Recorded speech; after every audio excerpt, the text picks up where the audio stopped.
आज हम फिल्म के और खासकर संगीत की दुनिया के दो ऐसे सितारों के बारे में बात करेंगे जिनके गाने तो शायद हमें रटे हुए हों, पर जिन्होंने वो गाने बनाए हैं उनको हम नहीं जानते। जब एक फिल्म बनती है तो हमारी सारी अटेंशन ज़्यादातर फिल्म के हीरो और हीरोइन पे होती है।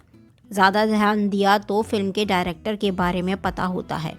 पर आपको पता है, जब एक फिल्म बनती है तो उसमें बहुत सारे ऐसे लोगों का हाथ होता है जिनके काम को तो हम पसंद करते हैं, पर शायद हम उन्हें जानते नहीं। आज हम आपको ऐसी ही दुनिया के दो व्यक्तियों से मुलाकात करवाएंगे। पहले हैं हेमंत कुमार, दूसरे हैं तलत महमूद। पहले हैं हेमंत मुखोपाध्याय, जिन्हें हेमंत कुमार के नाम से भी जाना जाता है। 16 जून 1920 को जन्मे थे और 26 सितंबर 1989 को उन्होंने हमें छोड़ दिया। वे एक महान प्लेबैक सिंगर, म्यूजिक डायरेक्टर और फिल्म निर्माता थे। उन्होंने बंगाली, हिंदी और अन्य भारतीय भाषाओं में गाने गाए। वे रविंद्र संगीत के सबसे महान कलाकारों में से एक माने जाते हैं। उन्हें बेस्ट मेल प्लेबैक सिंगर के लिए 2 बार नेशनल अवार्ड भी मिला था। उनके गाने सुनकर हर कोई मंत्रमुग्ध हो जाता है। 1940 के मध्य में हेमंत भारतीय पीपल्स थिएटर एसोसिएशन के सक्रिय सदस्य बने और वहां उन्होंने मशहूर गीतकार और संगीतकार सलिल चौधरी के साथ काम करना शुरू किया। IPTA की स्थापना का एक बड़ा कारण 1943 का बंगाल का अकाल था, जहां ब्रिटिश प्रशासन और अमीर भारतीयों की अनदेखी के खिलाफ आवाज़ उठाई गई। ये वो समय था जब उन्होंने गानियर बंधु नामक एक गाना रिकॉर्ड किया था, जिसने उन्हें और सलिल चौधरी को प्रसिद्धि दिलाई थी। गानियर बंधु गाने में हेमंत को पूर्वी भारत में बहुत लोकप्रियता मिली। यह गाना एक रूरल महिला के जीवन को दर्शाता है जो गरीबी और अकाल से प्रभावित होती है। यह गाना न केवल आम आदमी का गीत था, बल्कि उस समय के सामाजिक मुद्दों को भी उजागर करता था। इसके बाद हेमंता और सलिल चौधरी ने कई गाने मिलकर गाए जो बहुत लोकप्रिय भी हुए। हेमंता ने 1951 में मुंबई का सफ़र तय किया और फिल्मिस्तान स्टूडियोज़ में काम करना शुरू किया। उन्होंने आनंद मठ फिल्म के लिए संगीत दिया, जिसमें वंदे मातरम गाना शामिल था, जिसे लता मंगेशकर ने गाया था। इस फिल्म के गाने ने भी दर्शकों के दिलों में अपनी खास जगह बनाई। हेमंता की मृत्यु के 2 दशक बाद भी भारत में हर साल उनके गानों के एल्बम जारी होते हैं। उनका संगीत आज भी लोगों को जोड़े रखता है और नए गायक उनकी गाने की शैली को अपनाने की कोशिश करते हैं। उनका योगदान सिर्फ गाने तक ही सीमित नहीं है, बल्कि उनके संगीत की गहराई और भावनाओं ने उन्हें अमर बना दिया है।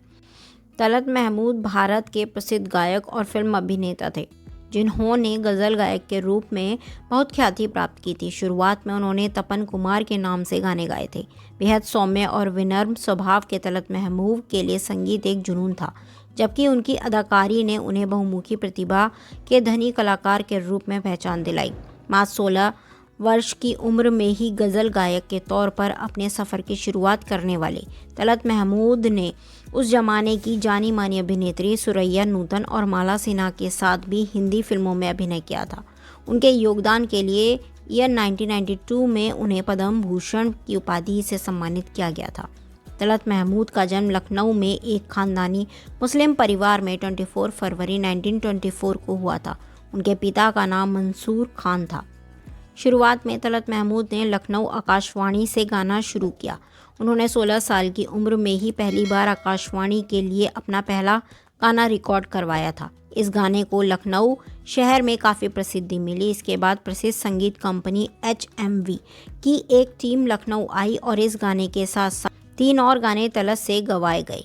इस सफलता से तलत की किस्मत चमक गई और यह वह दौर था जब सुरीले गायन और आकर्षक व्यक्तित्व वाले युवा हीरो बनने के ख्वाब संजोया करते थे। वह तलत महमूद गायक और अभिनेता बनने की चाहत लिए 1944 में कोलकाता चले गए। उन्होंने शुरुआत में तपन कुमार के नाम से गाने गाए, जिनमें कई बंगाली फिल्में शामिल थी। वास्तव में कैमरे के सामने आते ही तलत महमूद तनाव में आ जाते थे, जबकि गायन में वे सहज महसूस करते थे। कोलकाता में बनी फिल्म स्वयं सिद्धा 1945 में पहली बार उन्होंने गायन किया था।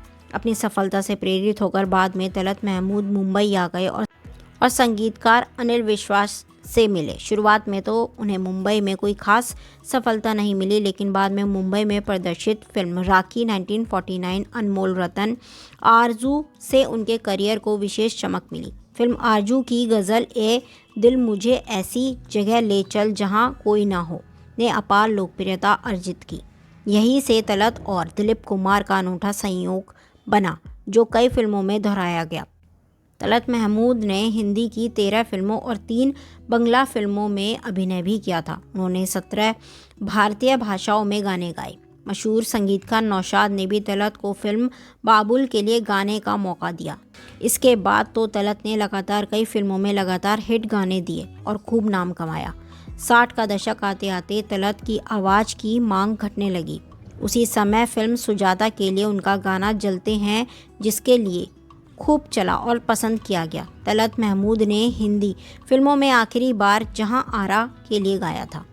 इस फिल्म का संगीत मदन मोहन ने दिया था।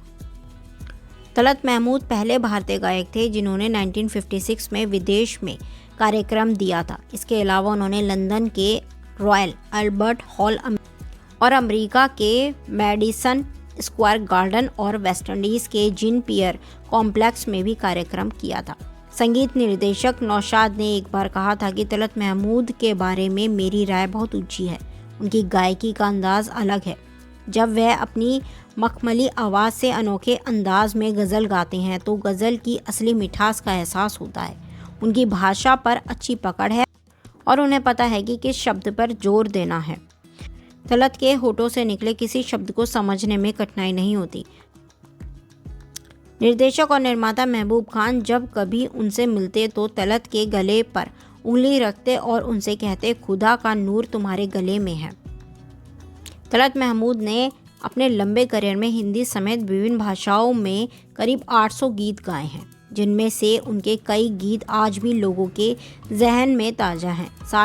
तलत महमूद जैसे गायक तालमेल नहीं बैठा सके और उनका करियर उतार पर आ गया। फिल्मी गीतों में महमूद रफ़ी और मुकेश जैसे नए गायकों के छा जाने से महमूद का दायरा सीमित हो गया था। आप हमें कमेंट कर बताएं ज़रूर कि तलत महमूद और हेमंत कुमार में से आपको किसके गाने ज़्यादा पसंद है और किसका करियर आप ज़्यादा सराहते हैं। कमेंट कर हमसे शेयर जरूर करें। हमारे चैनल को लाइक कीजिए, शेयर कीजिए, सब्सक्राइब कीजिए। Thanks for watching.